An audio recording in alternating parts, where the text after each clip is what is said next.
இந்த வீடியோவில் நாங்கள் குறுக்கு பெருக்க முறையில் காவிகளை பயன்படுத்தி சில திரிகோண கணித மற்றும் கேத்திர கணித முடிவுகளை நாங்கள் நிர்வகிக்கிறோம். இதுவரைக்கும் வெக்டர் பிளேலிஸ்டில் 6 வீடியோக்கள் அல்லது 7 வீடியோக்கள் நாங்கள் பதிவேற்றம் செஞ்சுருக்கிறோம். இதை பார்க்காதாக்கள் அந்த வீடியோஸை பார்த்துட்டு இந்த வீடியோவை பாருங்கள். இதுவரைக்கும் எங்களோட கம்யூனிஸ்ட் தமிழ் யூடியூப் சேனலை யாரும் சப்ஸ்கிரைப் பண்ணாமல் இருந்தால் சப்ஸ்கிரைப் பண்ணி பெல் பட்டனையும் கிளிக் பண்ணி வச்சுக்கொள்ளுங்க.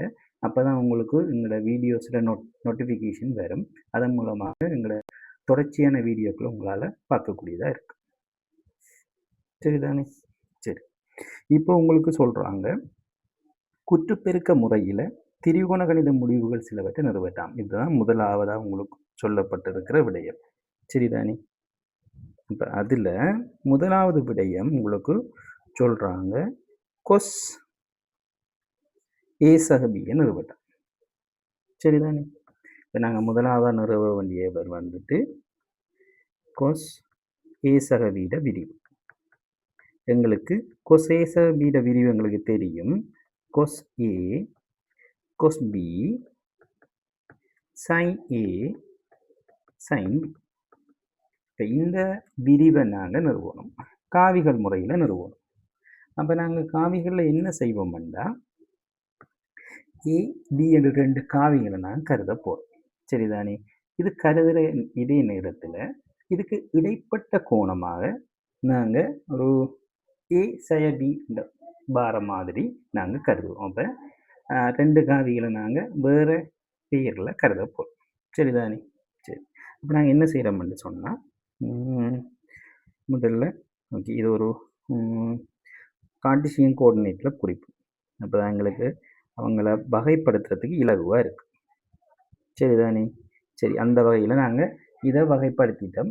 இதுக்கு பிறகு நாங்கள் என்ன செய்யணும்னா இதில் 2 காவிகளை நாங்கள் கருத போகிறோம். சரி, முதலாவது காவியை நான் ஒரு காவியாகவும் 2வது காவியை நான் இன்னொரு காவியாகவும் கருதுறேன். சரிதானே? இப்போ இதில் இந்த காவி ஒரு நான் எடுக்கிறேன். இவர் பி காவி, இவர் கியூ காவி. இப்போ இந்த காவிகளுக்கு இடைப்பட்ட கோணம் எனக்கு தேவை ஏ சக பியா இருக்கும். சரிதான், இதுதான் எனக்கு தேவையான முடிவு. இதே நேரத்தில் நான் இந்த காவியை குறிக்கிறேன் x1, y1, இந்த காவியை குறிக்கிறேன் x2, y2. இப்போ இவர் ஏ சக பியா இருக்கிற காரணத்தினால, சரிதானே, ஏ சக பியா இருக்கிற காரணத்தினால நாங்கள் இதை எப்படி குறிக்கலாம்னா இதுக்கேற்ற மாதிரி நான் இந்த கோணங்களை நான் ஃபிக்ஸ் பண்ணணும். இப்போ இங்கே உங்களுக்கு பார்த்தாலே தெரியும்.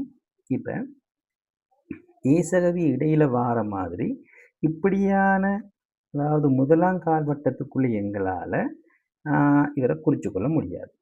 சரிதானே? ஆகவே இதை நாங்கள் ஒரு அவுட் ஆஃப் பாக்ஸாக திங்க் பண்ணணும்.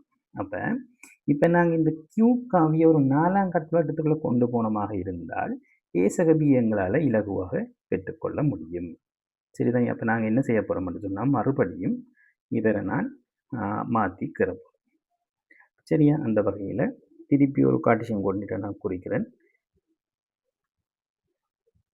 குறிச்சிட்டு இதில் நான் காவிகளை குறிக்கிறேன். இது என்ற முதலாவது காவி பி காவி, இவர் என்ற 2வது காவி கியூ காவி. சரிதானே? ரெண்டும் ஒரே நேருக்கு இல்லாத மாதிரி நான் பார்த்துக்கொள்கிறேன். இது பி காவி, இவர் கியூ காவி. ஸோ இது x1, y1. இவர் இப்போ இது 2ஆம் கால்வட்டத்தில் இருக்கிற 4ஆம் கால்வட்டத்தில் இருக்கிறதுனால இவருடைய பெருமானம் உண்மையில் x2, y2 தான் வரும். ஏன் இவரோட வைப்பெருமானம் மைனஸில் இருக்க போது அதை நான் அந்த மைனஸையும் கருதுறேன். சரிதானே? இது என்னுடைய எக்ஸ் அச்சு, இவர் என்னுடைய y அச்சு. இப்போ நான் இடைப்பட்ட கோணங்களை இவரை ஏ கோணமாகவும் இவரை பி கோணமாகவும் நான் கருதுறேன். ஆகவே பி கியூ காவிகளுக்கு இடைப்பட்ட கோணம் ஏ + பி. சரிதானே? மிக இலகுவான விடயம் இது. ஆகவே இங்கே நான் இப்போ இது என்னுடைய உற்பத்தி ஓ. ஆகவே ஓபி காவியை நான் எழுதலாம் x1 i காவி ப்ளஸ் y1 j காவி. இதே மாதிரி OQவை நான் எழுதலாம் x2 i காவி மைனஸ் y2 j காவி. சரிதானே? இப்போ எங்களுக்கு நான் அதாவது இதுக்கு முற்பட்ட வீடியோ 7வது வீடியோவில் நான் இந்த காவிகளோட குற்றுப்பெருக்கத்தை நான் உங்களுக்கு சொல்லி தந்திருக்கிறேன். அந்த வகையில் OP காவிக்கும் OQ காவிக்கும் இடையில் குற்றுப்பெருக்கத்தை நாங்கள் பண்ணமாக இருந்தால் OP காவிட பருமன் இன்டு OQ காவிட பருமன் இன்டு இடைப்பட்ட கோணம் cos A plus B. சரிதானே? இதில் இருந்து cos A plus B நான் எழுதலாம் OP காவிக்கும் OQ காவிக்கும் இடையிலான குற்றுப்பெருக்கத்தின் கீழ் ரெண்டு காவிகளோட பருமன்களோட பெருக்க தொகை. So OP into OQ. சரிதானே? இப்போ நீங்கள் சொல்லுங்க, இங்கே OP இன்டு OQட காவி பெருக்கல் என்ன வரும்? OP இன்டு OQ எங்களால் சொல்ல இயலும் x1 x2 plus y1 into minus y2. So y1 minus y1 y2. இப்போ இவங்களை நாங்கள் இங்கே பிரதியிட்டம் என்றால் எங்களுக்கு கேட்கப்பட்ட விட கிடைக்கும். சரிதான்? இதில் இருந்து நான் இப்போ எழுதலாம். இதில் இருந்து நான் எழுதலாம் cos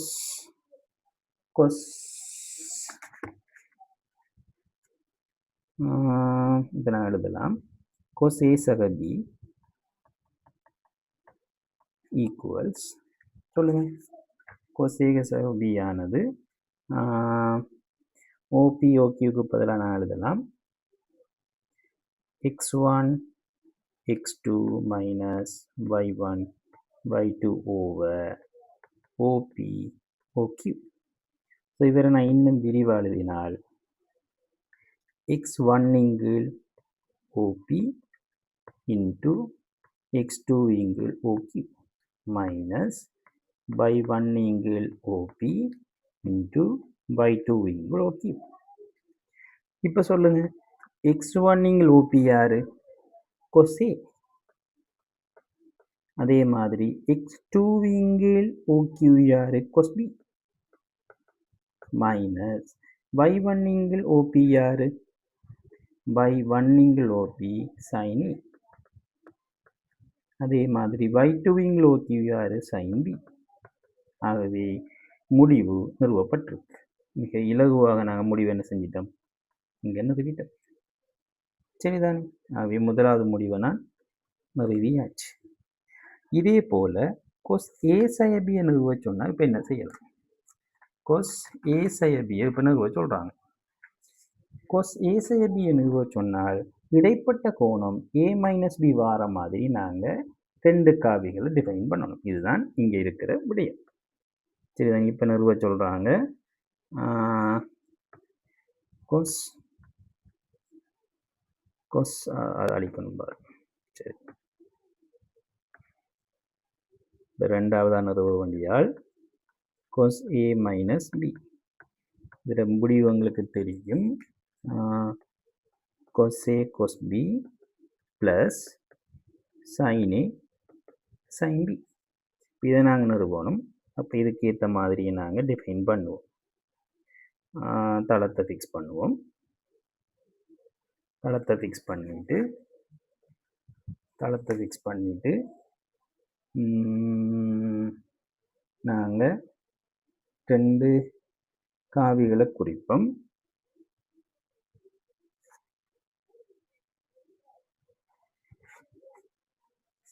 கிலோமா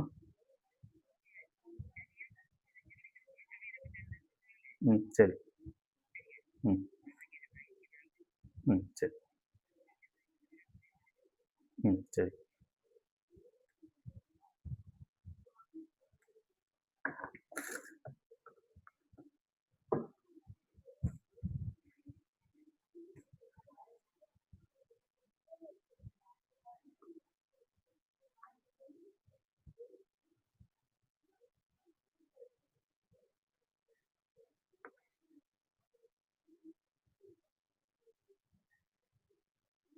சரிதானே? இப்போ ரெண்டாவதாக நிறுவ சொல்றாங்க கொஸ் ஏ சய பியை நிறுவ சொல்றாங்க. அப்போ இதில் முடிவு என்னன்னு எங்களுக்கு தெரியும்.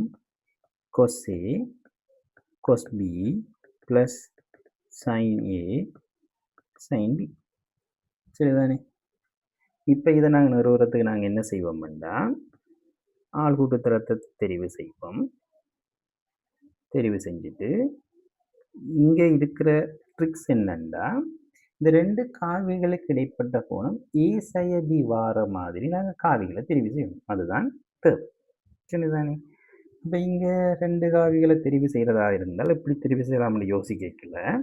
இப்படியாப்பட்ட ஒரு முறையில் நாங்கள் தெரிவு செஞ்சமாக இருந்தால் இவரை சமாளிக்கலாம்ன்ற மாதிரி இருக்கு. சரிதானே? இப்போ இங்கே இவர் பி அவை x1, y1, இவர் q, இது x2, y2. இந்த q ஆனது இப்போ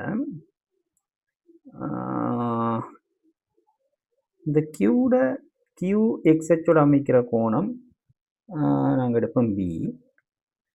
இந்த p x அச்சோட அமைக்கிற கோணம் a என்று எடுப்போம். எடுத்தா இப்போ உங்களுக்கு சொல்ல இயலுமா? இந்த ரெண்டுக்கும் இடைப்பட்ட கோணம் என்னவா வரும்? a minus b. ஆகவே நாங்கள் சரியான முறையில் இந்த a சய b வார மாதிரி நாங்கள் ஃபிக்ஸ் பண்ணிட்டோம். சரிதானே? இதுதான் இதில் இருக்கிற ட்ரிக்ஸ். இப்போ நாங்கள் ஏற்கனவே செஞ்ச கணக்கில் பார்த்தீங்களாக இருந்தால் எங்களுக்கு a ப்ளஸ் b வேணும். ஸோ இதில் a ப்ளஸ் b வேணுமென்றதுக்காக தான் நாங்கள் என்ன செஞ்சோம்? எக்ஸ் அச்சோட மேலுக்கு இருக்கிற ஆளை பியாகவும் கீழுக்கு இருக்கிற ஆளை கியூவாகவும் எடுத்து நாங்கள் சேர்த்தோம். சரிதானே? இது உங்களுக்கு நான் முதலாவது இதை கீர்னு நான் பிள்ளையாக்குற மாதிரி நீங்கள் பார்த்துருப்பீங்க. அது உங்களுக்கு விளக்கத்துக்காக தான் கீர்னான். அதில் செட் ஆகலை. பிறகு இப்படி செட் பண்ணுறோம். இப்போ ஏசைபி வரக்குள்ள இப்படி எடுக்கிறேன். இப்போ உங்களுக்கு விளங்கியிருக்கு காவிகளை நான் அந்த கோணத்துக்கு ஏற்ற மாதிரி ஃபிட் பண்ணணும்னு சொன்னதில் அர்த்தம் உங்களுக்கு இப்போ வடிவாக விளங்கியிருக்குமென்னா நம்புறேன். சரிதானே? சரி, இதில் இது இப்போ ஓ அவை இப்போ நாங்கள் எடுக்கலாம். அதே மாதிரி ஓபி காவியை நான் சொல்கிறேன். x1i காவி ப்ளஸ் y1j காவி. இதே மாதிரி ஓக்யூ காவியை நான் சொல்கிறேன். x2i காவி ப்ளஸ் y2j காவி. சரிதானே? இப்போ இதில் இருந்துட்டு எங்களுக்கு வளமையான முறையில் ஓபி காவிக்கும் ஓக்யூ காவிக்கும் இடையில் நாங்கள் காவி பெருக்கத்தை செஞ்சமாக இருந்தால் இதை நான் எழுதலாம். ஓபி காவிட பருமன் அதே மாதிரி ஓக்யூ காவிட பருமன் இந்த இடைப்பட்ட கோணத்தில் கொஸ் பருமதி a மைனஸ் பி. இதில் இருந்து உங்களுக்கு நான் டைரெக்டாக எழுதலாம். கொஸ் a மைனஸ் பி ஆனது காவிகளோட பெருக்கம். காவிகளோட பெருக்கம் உங்களுக்கு தெரியும். x1 x2 plus y1 y2 over OP into OQ. சரிதானே? இப்போ இதில் உங்களுக்கு பார்த்தீங்கன்னா விளங்கும் இங்கே ப்ளஸ் இருக்கிற. சரிதானே? நாங்கள் முதலாவது கணக்கில் செஞ்ச இடத்துல இங்கே மைனஸ் இருந்தது. இது மட்டும்தான் மாற்றம். ஆகவே இதை நீங்கள் டைரெக்டாக எப்படி என்ன சொல்லலாம்? இப்போ இதை நாங்கள் கொஸ் ஏ கொஸ் பி மைனஸ் மைனஸ் ப்ளஸ் இருக்கிறார் சைன் ஏ சைன் பி என்று எழுதலாம். அதே முடிவு நிறுவப்பட்டாச்சு. சரிதானே? அது இரண்டாவது முடிவும் நாங்கள் செஞ்சிட்டோம்.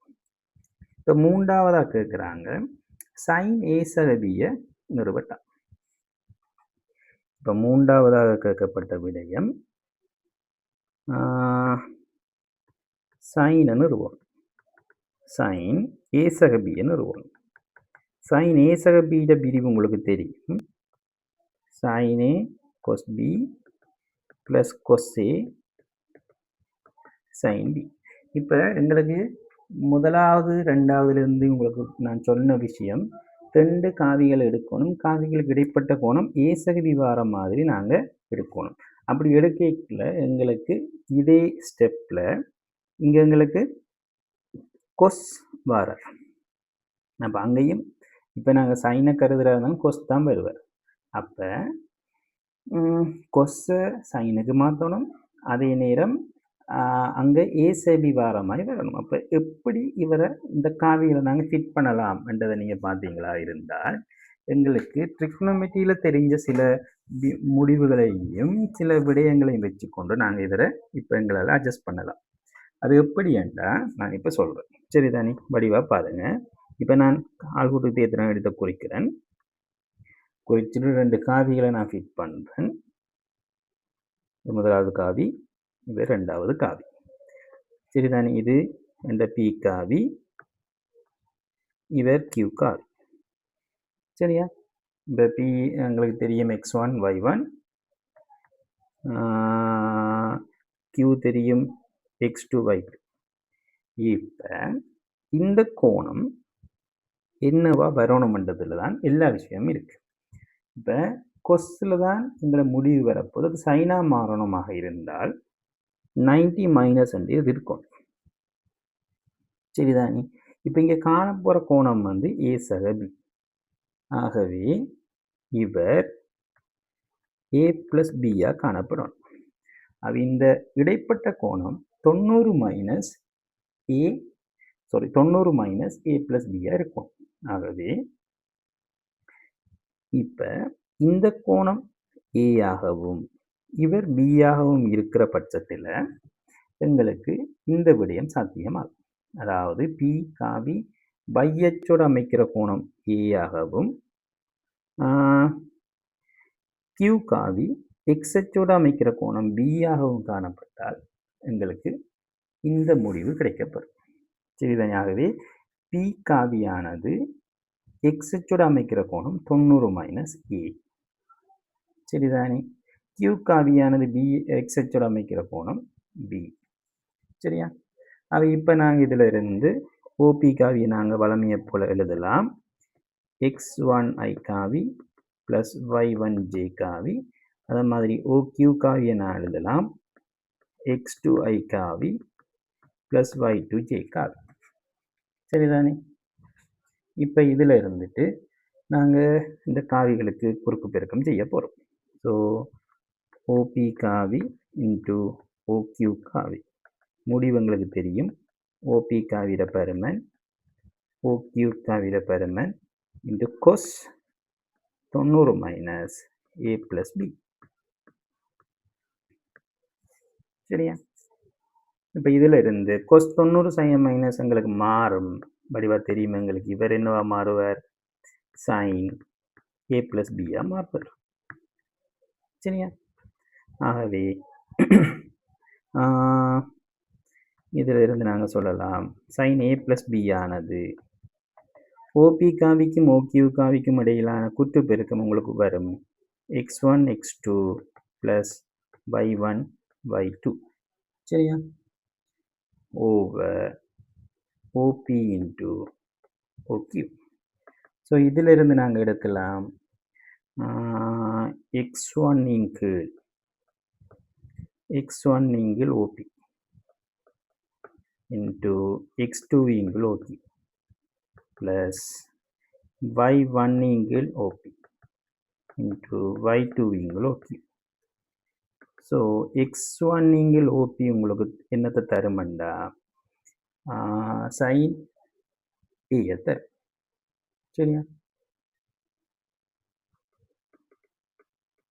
அதே மாதிரி x2 இங்கில் OQ என்னத்தை தரும், x2 இங்கில் OQ cos B தரும். ப்ளஸ் y1 இங்கில் OP உங்களுக்கு cos A தரும். இதே மாதிரி y2 இங்கில் OQ உங்களுக்கு sin B தரும். ஆகவே கேட்கப்பட்டதை நாங்கள் வடிவாக நிரூபித்தோம். சரிதானே, இப்போ இதே மாதிரி நீங்கள் sin A மைனஸ் பியை உங்களால் நிறுவ இயலும். இதனால் நீங்கள் ட்ரை பண்ணுங்கன்னு விடுறேன். சரிதானே, இப்போ இங்கே நான் 90 sin A மைனஸ் பி எடுத்தது போல் இங்கே அந்த 2 காவிகளுக்கு இடைப்பட்ட கோணத்தை A மைனஸ் பி என்று உருவாக்கணும். அப்போ உங்களுக்கு ஐடியா நான் சொல்கிறதா இருந்தால் கியூ காவியை 4ஆம் கால்வட்ட காவிக்குள்ளே எடுத்தீங்கன்னா உங்களுக்கு இந்த இடைப்பட்ட கோணம் 90 sin A மைனஸ் பி என்ற ஷேப்பில் அமையும். அதை நான் உங்கள்கிட்ட விடுறேன், நீங்கள் ட்ரை பண்ணுங்க. சரிதானே, சரி. இப்போ அடுத்ததாக சொல்கிறாங்க குற்றுப்பெருக்க முறையில் கொஸ்மீதியை நிறுவட்டார். குற்றுப்பெருக்க முறையில் கொஸ்மீதியை நிறுவட்டார். இப்போ கொஸ்மீதியை நிறுவுவதாக இருந்தால் எங்களுக்கு ஒரு முக்கோணம் தேவை. முக்கோணத்துக்கு நிறுவம். சரி, இது அடுத்த முக்கியமான விடயம். முக்கோணம் மட்டும் தான் கீறுறேன். சரியா? ஓகே. கீறிட்டு இது ஏ, இவர் பி, இவர் சி. இப்போ நாங்கள் வளமையில் நாங்கள் என்ன செய்வோமா இருந்தால் உச்சி ஏக்கு எதிரே இருக்கிற ஆளை நாங்கள் ஏ பருமனாக கருதுவோம், இவரை பி பருமனாக கருதுவோம், இவரை சி பருமனாக கருதுவோம். ஆகவே சி பருமனுடைய ஆளை நாங்கள் சி காவியாக எடுப்போம். இப்போ இங்கே இதில் நாங்கள் ஏதோ திசையில் எடுப்போம். இவரை நான் எடுக்கிறேன் சி காவி. இப்போ இவரை நான் எடுக்கிறேன் ஏ காவி. இப்போ இவரை நான் எடுக்கிறேன் பி காவி. சரிதானே? அப்போ எங்களுக்கு இப்போ சொல்லி இயலும் இந்த முக்கோணி ஏபிசியில் 3 காவிகளோட கூட்டுத்தொகையும் வந்து 0. அது ஏ காவி ப்ளஸ் பி காவி ப்ளஸ் சி காவியோட கூட்டுத்தொகை 0. ஏன்னா நான் அந்த மாதிரி தான் நான் போக்குகளை எடுத்திருக்கிறேன். சரிதானே? ஆகவே என்னால் இப்போ சொல்லி இயலும் ஏ காவியானது மைனஸ் பி காவி ப்ளஸ் சி காவி. சரியா? இது ஒரு முடிவை எடுத்துட்டு ஒரு ஒன்று ஒரு முடிவாக எடுக்கிறேன். இப்போ இந்த முதலாம் சமன்பாட்டை நான் முதலாம் சமன்பாட்டாலே பெருக்கிறேன். பெருக்கினால் ஏகாவி இன்டு ஏகாவி, அதாவது குற்றுப்பெருக்கத்தை நான் செஞ்சால் என்ன வரும்? மைனஸ் பி ப்ளஸ் சி காவி into minus B plus C காவி. இப்போ மைனஸ் மைனஸ் இல்லாமல் போக என்ன வரும்னு உங்களுக்கு தெரியும். ஏகாவியிட குற்றுப்பெருக்கம் அதை எதை செஞ்சால் எங்களுக்கு தெரியும். நாங்கள் ஏற்கனவே படிச்சிருக்கோம் ஏகாவியிட பருமண்ட வர்க்கம். அதே மாதிரி பி காவி ப்ளஸ் சி காவியிட வர்க்கத்திட குற்றுப்பெருக்கம், அதாவது பி ப்ளஸ் சி காவியிட அதே காவியிட குற்றுப்பெருக்கம் உங்களுக்கு பி காவியிட பருமன் ப்ளஸ் சி காவியிட பருமன் ப்ளஸ் 2 பி காவி டாட் சி காவி. சரிதானே? இப்போ பி காவியிட பருமன் ப்ளஸ் சி காவியிட பருமன் ப்ளஸ் 2 இன்டு பி காவி ப்ளஸ் சி காவியிட குற்றுப்பெருக்கத்தை திருப்பியும் தராங்க. இப்போ இதை நாங்கள் திருப்பி எழுதலாம். பி காவியிட பருமன் சி காவியிட பருமன் 2 காவிக்கும் இடைப்பட்ட கோணம். இப்போ பி காவிக்கும் சி காவிக்கும் இடைப்பட்ட கோணத்தை நாங்கள் பார்த்தமாக இருந்தால் உண்மையில் உச்சி ஏயில் தான் நாங்கள் பார்க்கணும். உச்சி ஏயில் பி காவி நோக்குது, சி காவி விளக்குது. அது உண்மையில் கோணங்களுக்கு இடையிலான அந்த கோணத்தை பார்த்தோம் என்றால் இங்கே இருக்கிறவர் தான் எங்களுக்கு தேவையான கோணம். அப்போ இவர் வந்துட்டு பை மைனஸ் சி. ஆகவே இங்கே கோஸ் பை மைனஸ் சி. இந்த விளக்கம் நான் ஏற்கனவே சொல்லியிருக்கிறேன். ஆகவே இப்போ நாங்கள் கோஸ் பை மைனஸ் சியை நாங்கள் சிம்பிளிஃபை பண்ணோம் என்றால் மைனஸ் ஒன்று உருவாகும். அதே நேரத்தில் இந்த மொட்டையும் காவியும் இல்லாமாக்கினால் பக்கங்கள பருமங்களுக்கு சமனாக வரும். ஆகவே ஏயின் வர்க்கமானது பி வர்க்கம் ப்ளஸ் சி வர்க்கம் மைனஸ் 2bc கொஸ் சியாக தரப்படும். இதுதான் எங்களுக்கு தேவையான கொஸ் வீதியை நிறுவுதல். ஆகவே கொஸ் வீதியை நாங்கள் மிக இலகுவாக நிறுவிட்டோம். சரிதானே? இப்போ அடுத்ததாக ஒரு கேள்வி கேட்குறாங்க. குற்றுப்பெருக்க முறையில் கேத்திர கணித சில முடிவுகளை நிறுவட்டாம். அந்த வகையில் முதலாவதாக உங்கள்கிட்ட கேட்குறாங்க, சாய் சதுரத்தின் மூலை விட்டங்கள் ஒன்றையொன்று செங்குத்தாக இடைப்பட்டும், அல்லது மூலை விட்டங்கள் ஒன்றுக்கொன்று செங்குத்தாகும். இப்போ முதல்ல நான் ஒரு சாய் சதுரத்துக்கு இருக்கேன்.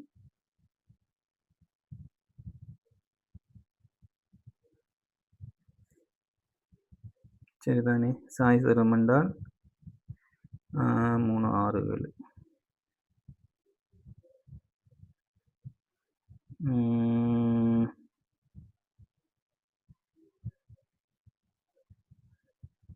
சாய் சதுரம் என்றால் 4 பக்கம் சமனான ஒரு ஆள். சரிதானே? 2 4 6.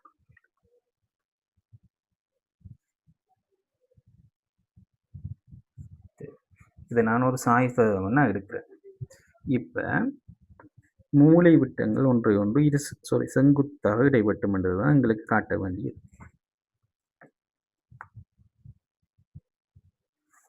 இந்த மூலை விட்டங்கள் ஒன்றை ஒன்று செங்குத்தாக இடைவட்டும், இதுதான் எங்களுக்கு. அப்போ இந்த மூலை விட்டங்களில் 2 காவிகளை நாங்கள் எடுத்துட்டு அந்த காவிகளை குறுக்கு பெருக்கம் செய்யல வார விட வந்து பூஜ்ஜியமாக காணப்பட்டால் ஒன்றுக்கொன்று செங்குத்து. இதுதான் நாங்கள் இங்கே செய்ய வேண்டியது. அவை நான் முதல்ல இவரை நான் பக்கங்களை குறிக்கிறேன். ஏபி வழங்கிய போல சிபி குறிச்சிட்டு இந்த காவியை நான் ஏ காவி என்று எடுக்கிறேன்.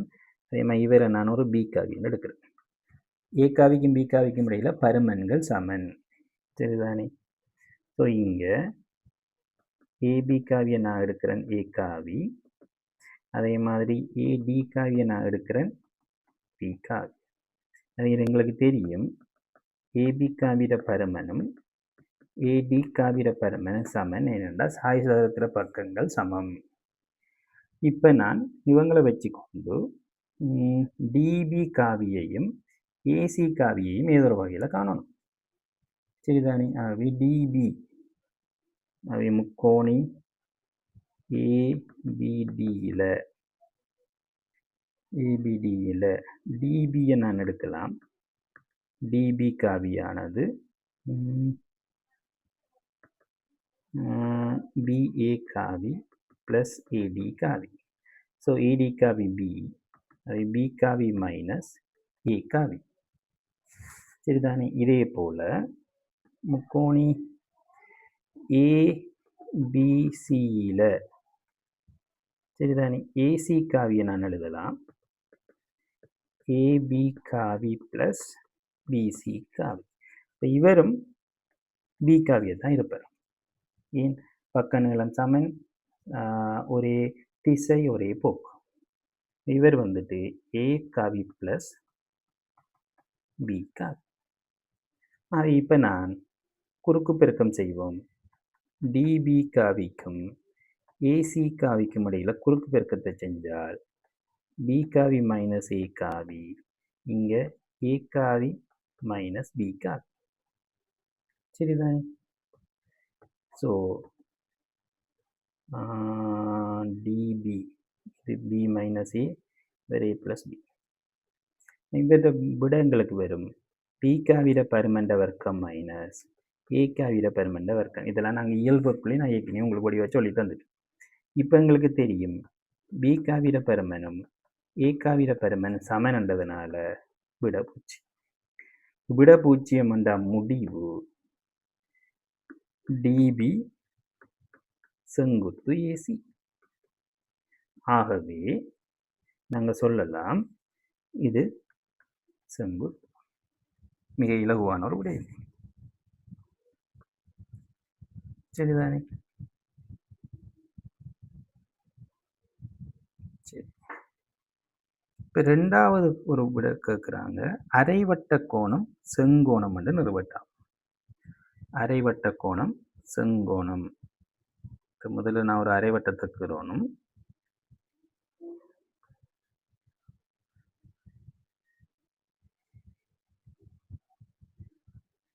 சரிதான், ஒரு அரைவட்டத்தை நான் கீழே இருக்கிறேன். அரைவட்டம் இல்லை உண்மையில், வலிச்சுட்டு ட்ரை பண்ணுவோம். அரைவட்டம் ஒன்று நான் கீறணும். ஓகே ஓகே, ஒரு வட்டத்தை கீறுறேன். இப்போ மையத்துக்கூட ஒரு வட்டத்தை கீறுவோம். சரி, இப்போ அரைவட்ட கோணம் செங்கோணம், அரைவட்ட கோணம் செங்கோணம். ஆகவே இதிலிருந்து நான் ஒரு புள்ளியை இணைக்கிறேன்.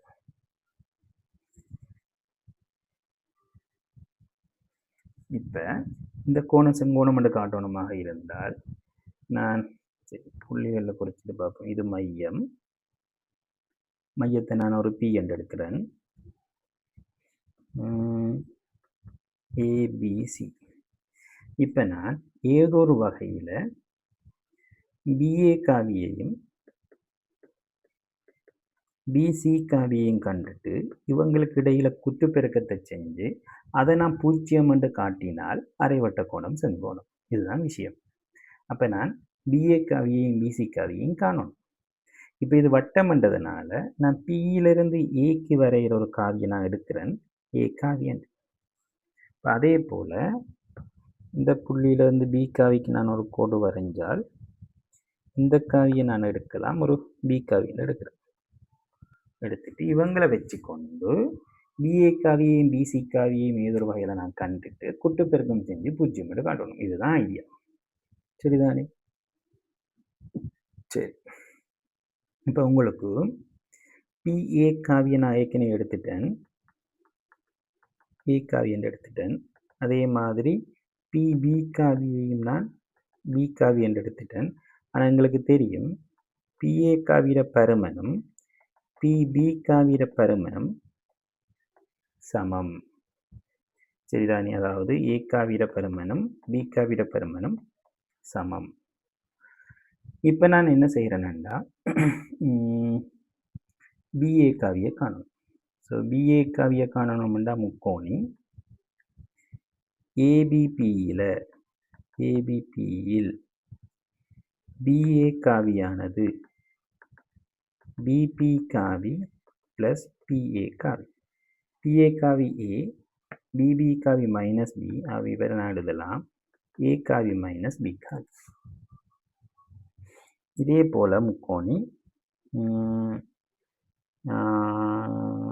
பிசிபியில் பிசி காவியை நான் எழுதலாம், பிபி காவி ப்ளஸ் பிசி காவி. இப்போ இவர் பிஏ காவி ஏ காவியாக இருந்தால் அதுக்கு ஒப்போசிட்டில் இருக்கிற இந்த காவி வந்து மைனஸ் ஏ காவியாக காணப்பட போகும். அவை பிபி ஏற்கனவே minus B, so minus B காவி மைனஸ் ஏ காவி ஆவி மைனஸ் பி காவி ப்ளஸ் ஏ காவி. அதை நான் எழுதலாம்.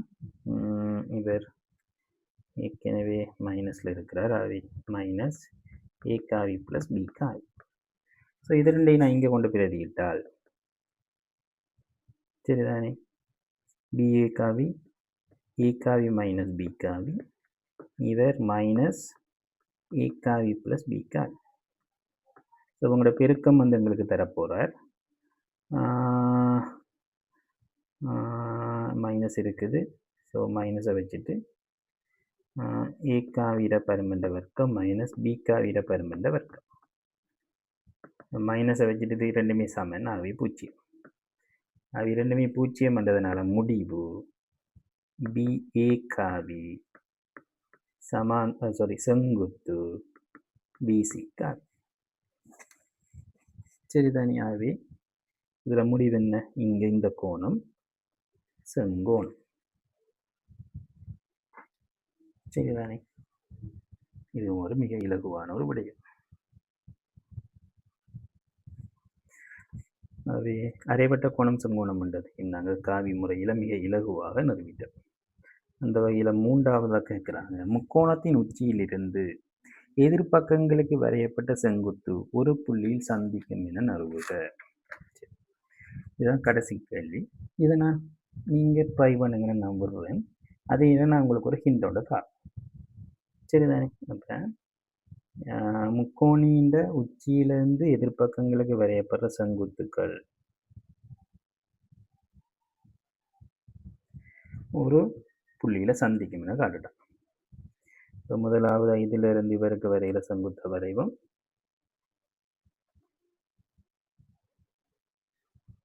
சரிதானே? அதே மாதிரி இதிலிருந்து இதுக்கு ஒரு செங்குத்த வரைவோம்.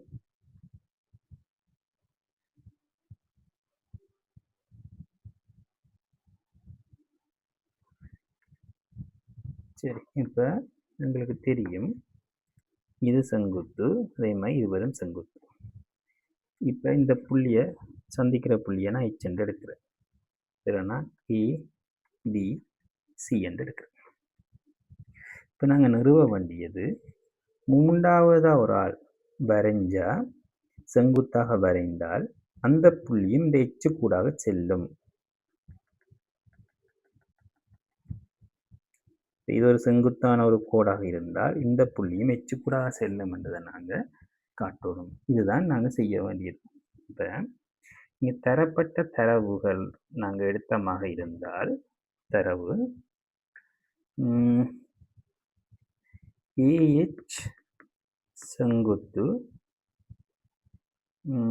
பிசி, அதே மாதிரி பிஹெச் செங்குத்து ஏசி. சரிதானே? இப்போ நாங்கள் நிறுவ வேண்டியது சிஹெச் செங்குத்து ஏபி. இப்போ சியிலேருந்து ஒரு கோடு நாங்கள் வரைஞ்சா அது எச்சுக்குள்ளால போகிறதாக இருந்தால் அது ஏபிக்கு செங்குத்தாக இருக்கும் தானே? முக்கோணத்தின் உச்சியிலிருந்து எதிர்ப்பக்கங்களுக்கு வரையப்படுற செங்குத்துக்கள் ஒரு புள்ளியில் சந்திக்கும். இப்போ 2 செங்குத்துக்குன்னா அது ஏதோ ஒரு புள்ளியில் சந்திக்குமா இல்லையா? அது நோ டவுட் சந்திக்க தான் வேணும். இப்போ 3வது அதுக்குள்ளால தான் போவார்ன்றதை நாங்கள் ப்ரூவ் பண்ணணும். அப்போ அந்த புள்ளி எல்லா இடத்தையும் இந்த கோமனை இந்த ஹெச்எண்டால் எடுத்துருக்குன்னா அப்போ சிஹெச் என்ற புள்ளி சிஹெச் என்ற கோடும் ஏபிக்கு செங்குத்தாக இருக்குன்னு நான் ப்ரூஃப் பண்ணால் கேட்கப்பட்டதை ப்ரூஃப் பண்ணியாச்சு. இப்போ நாங்கள் தரவின்படி இந்த 2 பேரையும் வச்சுக்கொண்டு, சரிதானே, இவங்க 2 பேரையும் வச்சுக்கொண்டு நாங்கள் இந்த 2 காவியையும் கூட்டுப்பெருக்கம் செய்வோம்.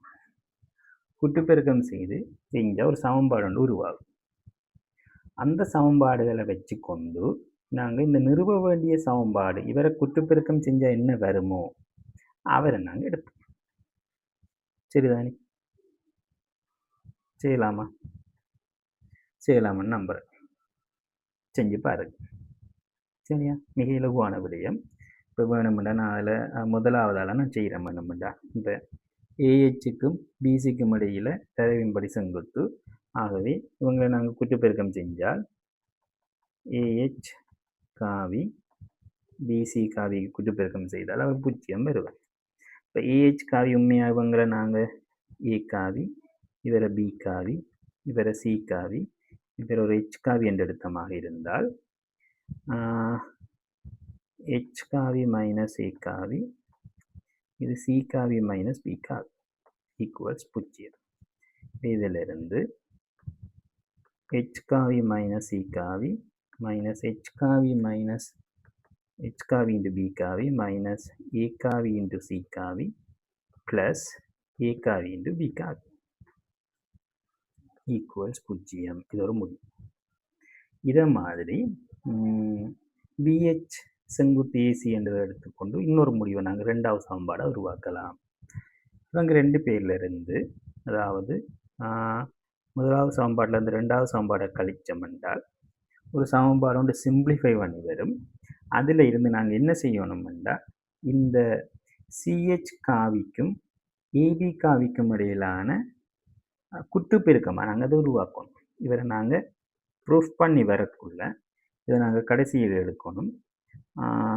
சிஹெச் ஆவி ஹெச் காவி மைனஸ் சி காவி இன்ட்டு பி காவி மைனஸ் ஏ காவி அல்லது ஏ காவி மைனஸ் பி காவி இதில் ஏதாவது ஒன்று வரலாம். ஏ காவி மைனஸ் பி காவி என்ற மாதிரி எடுத்து இதை நாங்கள் 0 மட்டும் காட்டினமாக இருந்தால் எங்களுக்கு கேட்கப்பட்டதை நாங்கள் செய்ததாக அர்த்தம். சரி, இதை நீங்கள் ட்ரை பண்ணுங்கள். ட்ரை பண்ணிவிட்டு செஞ்சீங்கன்னா உங்களுக்கு இதில் விஷயங்கள் விளங்கும்.